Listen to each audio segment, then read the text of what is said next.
It's the time, of course, when we start to pick apples, and the way to test if an apple is ready, then what we do is we hold the apple in our hand and give it a twist, and if it comes away like that one, nice and easy, that means it's ready to pick off the tree. If they don't and you've got to pull them, then leave them for a couple of weeks and try them again, because you want to get them at their best. The pear tree's also done fairly well. We've got a good crop of those. The variety we grow is Conference, so they're not normally ready for a few weeks until we get into October. But I also want to show you the plum trees.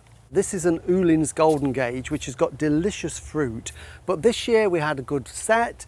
The fruits developed, but then midsummer they started to get brown rot, this fungal disease that causes a lot of damage not only on plums but other fruits as well. It's a fungal disease, the spores get on there, they rot and mummify on the tree. There are no sprays even if you wanted to spray, and I don't want to spray what I'm going to eat. So the only thing I can do now is to pick over the tree and remove these mummified fruits, which are horrible, and get rid of them in the dustbin or burn them. Certainly not on the compost heap, otherwise the spores just spread everywhere. So really, really good garden hygiene over the autumn. The fruits that did survive were fine, and they've swollen, and just before they started to ripen, the wasps got them. And although wasps are really beneficial in the first half of the summer because they eat loads and loads of aphids, this time of the year they're just craving sugar, and anything that's sweet they go for. So unfortunately, the bulk of the golden gage on this tree have been attacked. I have managed to get a few which I've picked, and this is what a ripe golden gage should look like. You can't tell when they're ripe, but they just soften slightly.